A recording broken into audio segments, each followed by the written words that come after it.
Virgo and the Sparkling Water dengan kandungan mineral air pegunungan asli yang menyegarkan. Maaf, malah ngiklan. Tapi beneran kok, stand-alone movie dari jagat sinema Bumi Langit kali ini memang memberikan kesegaran tersendiri dibandingkan film-film sebelumnya seperti Gundala maupun Sri Asih yang tonenya terkesan dark. Virgo hadir sebagai patriot taruna pertama yang target marketnya emang lebih condong ke anak muda zaman sekarang. Kalau di Marvel mungkin istilah patriot taruna bisa diibaratkan kayak Young Avenger gitu. Gundala dan Sri Asih kan temanya kita cukup akui berat ya, dan muatan politiknya banyak. Film Virgo yang diperankan oleh Adisti Zara jebolan JKT48 ini lebih santuy, laid back, dan isinya keresahan anak-anak senja gitulah. Oke, sesuai opening di trailer, Riani adalah seorang gadis remaja SMA berusia 15 tahun yang pengen hidup normal, punya banyak teman di sekolah, terus bikin band, ketemu cowok, lalu hamil di luar nikah. Salah. Itu film Dua Garis Biru. Bukan. Salah satu personal krisisnya di sini adalah Riani terlahir dengan sinestesia, yaitu kemampuan melihat wujud suara dalam berbagai warna dan kemampuannya mengeluarkan api. Kalau kalian baca webtoon, kalian bakal takjub gimana sang sutradara Odi Harahap ini bisa menerjemahkan komik ke dalam film. Jadi kayak sebenarnya cerita komiknya tuh lebih panjang, tapi Bang Ochai bisa merangkumnya jadi sesimpel itu dalam filmnya. Kayak to the point aja gitu. Anak sekolah bikin grup band dan ikut ajang musik yang lagi viral, terus punya kekuatan super, tiba-tiba muncul kegaduhan di event berpotensi menghancurkan Indonesia. Villainnya ternyata idola dan lawan di kompetisi di ajang tersebut. Lalu jadi superhero deh, gitu aja, as simple as that. Terus ini film kan emang musikal juga, jadi kayak ya udah emang banyak nyanyi-nyanyinya gitu. Pun lagu-lagunya juga fun and fresh. Sebelum review filmnya, kita coba dengerin dulu yuk cuplikan lagu-lagunya yang emang rata-rata uplifting dan mood banget. The Virgos. Di manakah ada yang bisa terima? Aku yang selalu bawa masalah ke sekelilingku.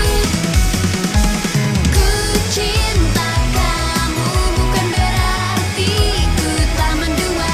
Sayang kau nilai aku salah. Oh, kan gak mungkin aku terus berlari selamanya. Pegal hati lebih sakit dari kaki. Semua milikku.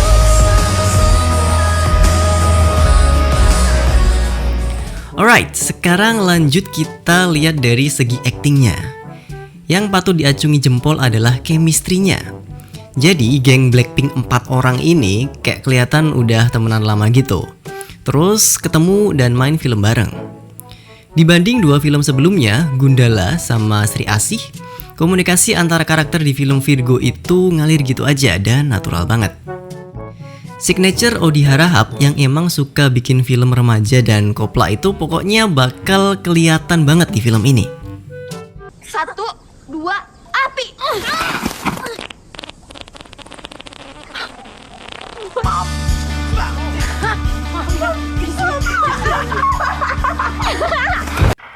Bahas soal acting, personally big applause buat karakter antagonis utama yaitu si Carmen yang diperanin sama Mawar De Jong, vokalis band The Scorpion Sister, band ternama yang sedang naik daun yang juga jadi kompetitor band Virgo and the Sparkling Water. Kayak gila gitu loh. Jadi ini Mawar De Jong ini personalitinya tuh di luar film kalau di interview itu kayak kalem, halus, tapi di filmnya nyengir aja kelihatan psikopat. Masih halus sih, tapi halusnya tuh kayak dajal zolim licik gimana gitu ya. Lihat scene berikutnya aja biar lebih jelas soal gesture antagonisnya.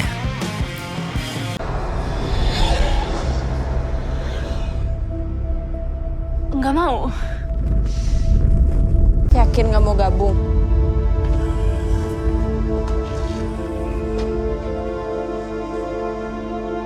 Gak mau.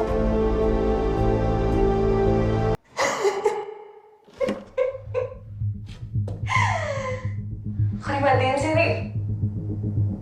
Katanya mau terkenal kayak The Scorpion Sisters. Udah ya seneng-senengnya, sekarang kita bahas kabar buruknya. Sayangnya untuk sebuah superhero film, minusnya film ini malah di bagian CGI. Fatal. Rasanya kayak gimana gitu, bikin gondok gitu loh. Sri Asih yang penggarapannya lebih rumit aja mau totalitas soal CGI. Ini film Virgo, fightingnya dikit. Superpower showcase-nya juga nggak banyak. Durasi film juga relatif singkat dari film-film sebelumnya. Pas terbang, CGI-nya kayak film-film lawas era 2000-an gitu. Aduh. Jadi, habis nonton Sri Asih terus nonton Virgo, aduh itu tuh kayak apa ya, downgrade banget gitu, jujur.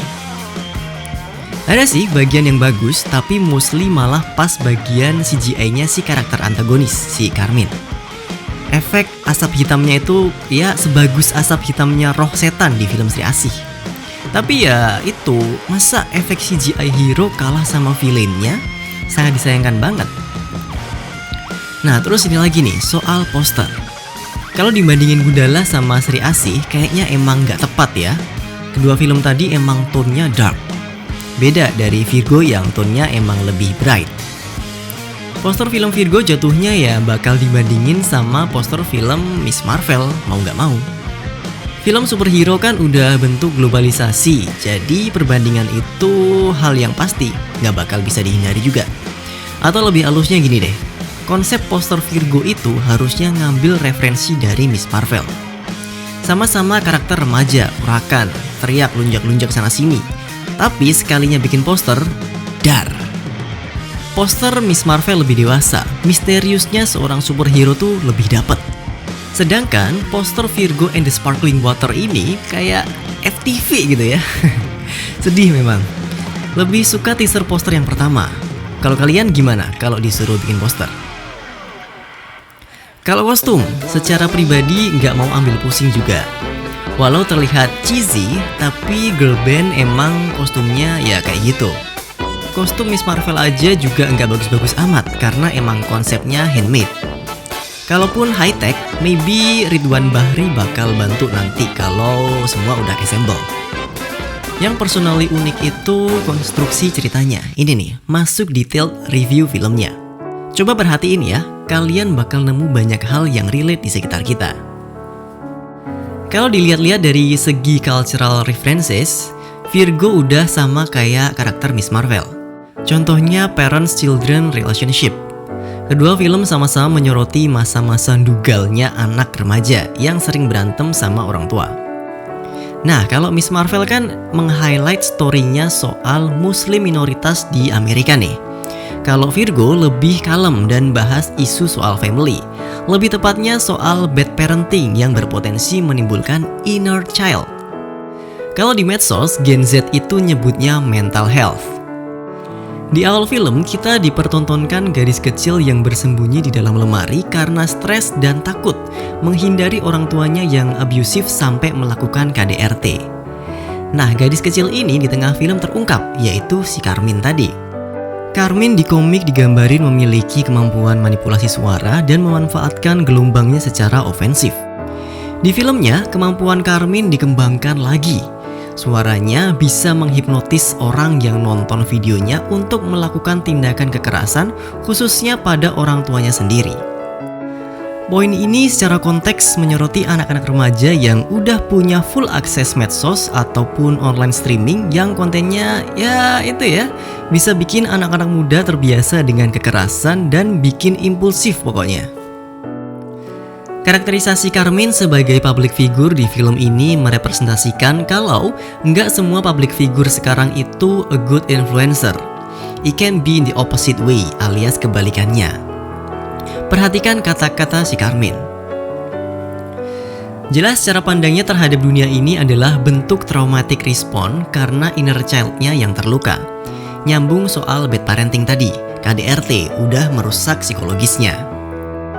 Inner child, kalau kalian ingat di review film Suzume, adalah pengalaman masa lalu yang tidak atau belum mendapatkan penyelesaian dengan baik, yang membentuk kepribadian seseorang sampai dewasa nanti, bisa baik maupun buruk. Nah, karakter si Carmine ini jelas cerminan pure villain. Ingat, hero dan villain ceritanya mesti sama-sama terluka. Kalau hero nggak akan membiarkan orang lain mengalami hal yang sama. Kalau villain akan melakukan apapun agar orang lain bernasib sama dengannya. Karakter Riani Virgo jelas cerminan pure hero. Walaupun power utamanya api, ya you know ya, sumber bencana, Riani menggunakan untuk kebaikan. Di sini we learn kalau api itu nggak selamanya ofensif. Her power has been developed as healing fire, di mana apinya itu bisa nyembuhin anak-anak muda yang kesurupan karena hipnotis suara Carmine tadi. Keberpihakan Carmine di posisi villain ditampilin di mid credit scene, di mana dia yang berada di suatu penjara tiba-tiba bebas gitu aja. Kalau menurut teori jagoan si kancil, si Carmine ini nanti bakal gabung sama Pengkor dan sindikat anak yatim. Secara Carmine sendiri juga yatim dan memiliki misi serupa. Masih di dalam credit scene, kita dikasih kejutan munculnya karakter patriot taruna yang lain, yaitu Cempaka, yang diperanin sama Vanessa Priscilla.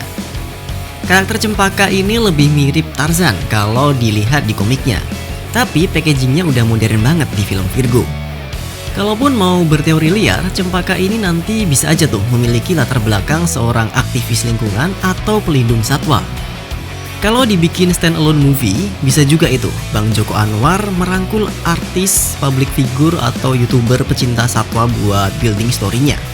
Terus fighting style-nya bakal nggak jauh-jauh dari Shuri, itu Black Panther ya, or DC karakter bernama Vixen, dimana power and abilities-nya berasal dari kekuatan para binatang.